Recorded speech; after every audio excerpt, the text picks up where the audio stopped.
Waheguru Ji Ka Khalsa, Waheguru Ji Ki Fateh.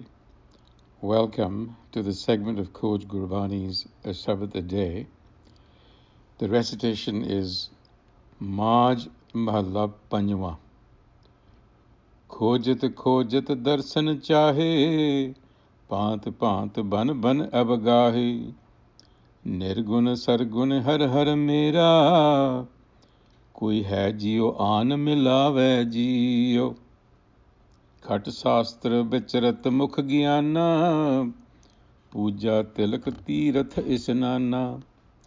Nivali Karam Asan Chaurasi, Inme Sant न आवे जियो. अनेक बरख किए जप तापा, गवन किया धरती परमाता. एक खिन हृदय शांत न आवे, जोगी बहुड़ बहुड़ उठतावे जियो. कर कृपा मोह साधु मिलाया, मन तन शीतल तीरज पाया. प्रभ अबनासी बसया घट भीतर, हर मंगल नानक गावे जियो. So let's take the Sabad from the top this time around. The first section, Khojat Khojat Darsan chahe, Pant Pant Ban Ban Avgahe. Nirgun Sargun Har Mera, Koi hai jio aan milave jio. So the mind is desirous of the vision. Darshan is a vision or philosophy or outlook, doctrine, understanding. So in search of the vision, the search took on many forms, Bhat, and many wanderings, Avagahe, through different forests, Ban, different forests here implying different methods, different places. And then the Guru says, is there anyone, koi hai, who can connect me, jo aan milave, to the transcendent Nirgun and eminent Sargun, to the Creator Self. Khat Shastra Bicharat Mukh Gyana. So neither reflection, Bicharat, or discourse, Mukh, of the knowledge of the 6 scriptures, Khat Shastra. These are the 6 orthodox schools of philosophy in India. For more detailed information, visit our glossary section. But here, Guruji is referring to those 6 orthodox schools and says, neither reflection nor discoursing of the 6 scriptures, and puja tilak tirath isnana, nor applying the forehead mark, or bathing at places of pilgrimages. Nivali karam asan chaurasi. Now, Nivali karam is a yogic practice of stomach cleansing. So, you can do all the Nivali karam you want, practice the 84 postures, asan chaurasi, but in all of this, Inma, the individual, the inner being, Ji, finds not tranquility of the mind, Sant Nayave. Not only that, but Anik Barakh Kiye Jap Tapa, chanting and austerities for years. Gavan Kiya Tarti Paramata, I've roamed the earth on long journeys, but not for a moment, ik kin, not for a moment is harmony experienced in the heart. Hirday Shantanayave.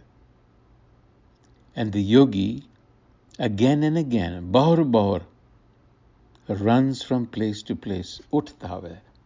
In other words, restlessness. There is no satisfaction. And then in the last section, the Guru points to the direction. Kar kripa mohe sadh milaya, the merciful one, the benefactor. Here, of course, referring to the Creator. Kar kripa mohe sadh milaya. So who's the sadh that I was led to? So the merciful favored me, kar kirpa, and led me to the perfected one. Sad comes from siddh, meaning to perfect something. So a-sad essentially is pointing to the Guru, who's the perfect one. And man-tan seetal tiraj paya. What happened? Man-tan seetal. Patience and steadfastness. With patience and steadfastness, the mind and body were soothed in harmony. They were brought together in harmony. And then the punchline here, Nanak, having found the eternal wisdom within, Prab Abhinasi Basya Kat Bhitar. That is where I found eternal wisdom. Har Mangal Nanak Gave Jiyo. And then you are in the state of Anand or bliss or Sahaj, if you will. So the message really is telling us that the spiritual quest came to fruition when Nanak found the inner self in the form of eternal wisdom through the guidance of the Guru Enlightener, the Sad. And so here Guru Arjan is also surveying the prevailing modes of religious practice to make his point. The point being that the path of Gurmat is an inner journey that requires the guidance of the Guru. It is a fundamental shift from the prevailing practices with stress on external ritual, whether it is recitation of specific mantras, yogic disciplines, scriptural knowledge, renunciation, or bathing at pilgrimages. So the Guru is drawing a contrast here. And in effect, Guru Arjan is restating Guru Nanak's position that was expressed in the very first passage of the Japji, the very opening, where Guru Nanak emphasizes that bathing at pilgrimages will not clean the mind. Long silences in the woods will not make the mind tranquil. As a matter of fact, one could argue that ritual practice could prejudice the mind, and it could excite guilt and fear, because if you miss your practice, you feel guilty and fearful. How could you possibly love in that kind of state? This could also lapse into a transactional relationship. I'll do this practice, so you give me that. I do A, you give me B. And we see that happen all the time. And not only that, but the Brahmin, the Pandit, become mediators in this relationship. They mediate between the individual with some far-off God who acts through its agents, the Pandit. So Gurmat is kind of introducing a more democratic system, if you will, in the spiritual sphere, because it is empowering the individual. It's telling the individual, you don't need mediators. It's all up to you. And Gurmat is the art of taming the mind and its proclivities by transforming individual consciousness so that it can overcome what? Self-alienation. What is the self-alienation? It is the feeling that you are a finite lump of experience facing a hostile world, that you're mistaking yourself for the superficial image that you have of yourself, which actually is an abstraction. It's created for you when you think about it. So instead, with Gurmat, the mind comes to realize that it is a conduit for the world force, for the energy that we call Ikonkar. It's flowing through us.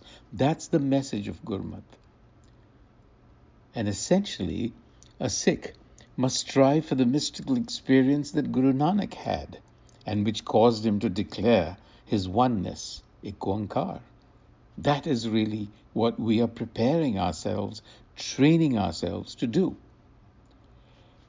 This, however, requires Guru guidance, because it is not as logical as it might seem, because how do you turn inwards? What do you do? What are the markers that you should look out for?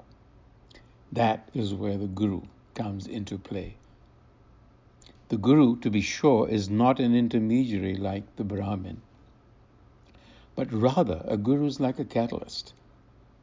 A catalyst quickens the chemical process.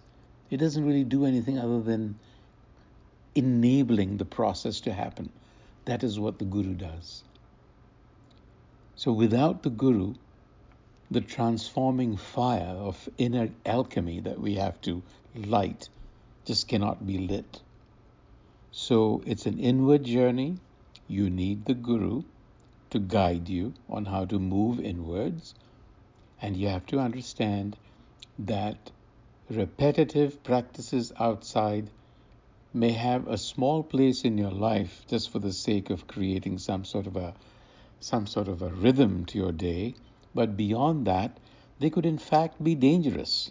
They could condition your mind, harden it to where you're not willing to give that up.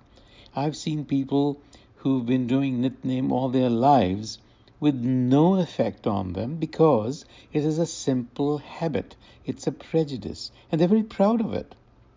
In the meantime, they don't seem to understand that they need to use that as a step to jump inside.